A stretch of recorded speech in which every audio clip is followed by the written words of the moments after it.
Hey, it's Lee with the Turquoise Valentine, and I'm going to give you a quick tutorial on how I put together the Ghost in the Frames set from my shop.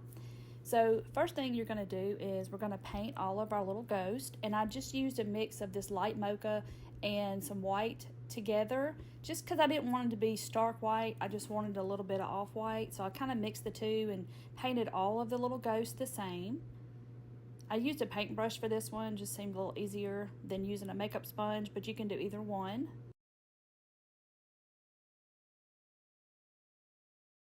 So after I got all those painted, I decided to work on the frames, and I used a makeup sponge for these because they're thin, it's just easier to do.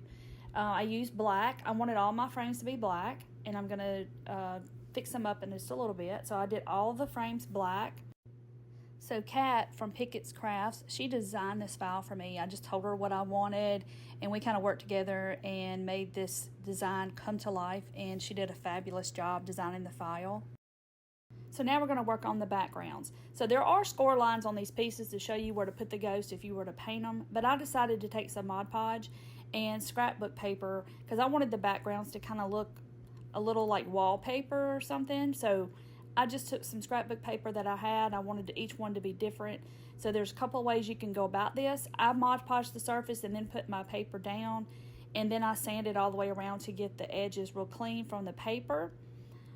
But you'll see in a minute that I kind of realized that maybe wasn't the best way because these frames are kind of have all these little nooks and crannies. So on this one, I decided I would trace it out with a pen and then cut it with scissors, because you actually don't need the paper to go all the way to the edge on your back piece, because the frame, the width of the frame is going to cover some of that up.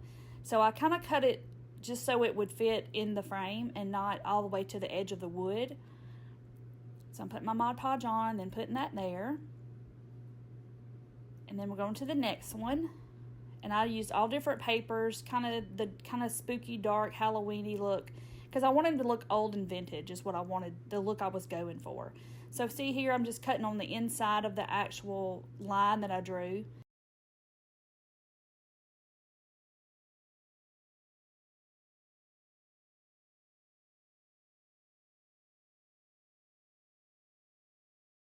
And you just have to remember what ghosts go with what frames, because like I said, there's score lines on the pieces to show you where to put your ghost, but I wanted my background to be a little bit more than just painted.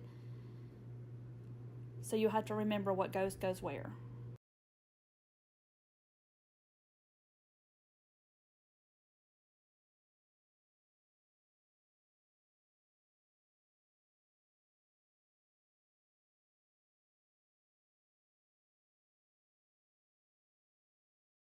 Okay, so then I took up my little sanding block and I started distressing my frames because they were just a little bit too black, and when you sand them down, they're going to look a little distressed and look, not so black. So I just kind of got in there and did all the little edges of all of them. And so now I took some Rub and Buff in the color Antique Gold, and I took a real stiff, like a little stencil brush almost thing, because I wanted them brushed on, but I didn't want them to be just solid gold, so I just kind of brushed it on each one of the frames just to give it a little something something.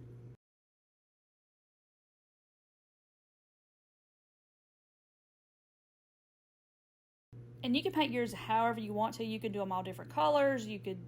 It's whatever you choose to do with them. So now that I got those done, now we're going to start gluing everything together. So I started off by using the Stick Fast Thick, and I'm going to glue my frames down first before I put the ghost in.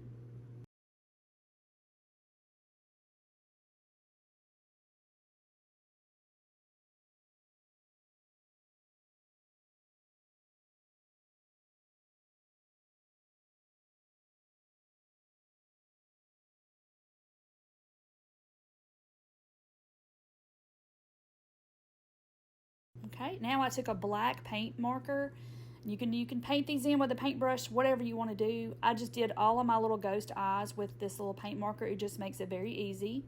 So I did all of them that way. So there's all my little ghosts. And like I said, I kind of kept them together so I know which one went where. And then I put a little glue on the back and put them back into the frames where they go.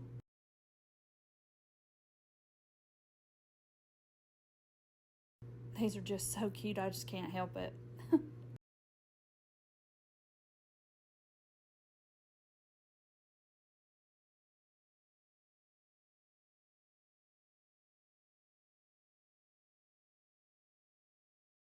That little ghost peeping down from the top, he just tickles me.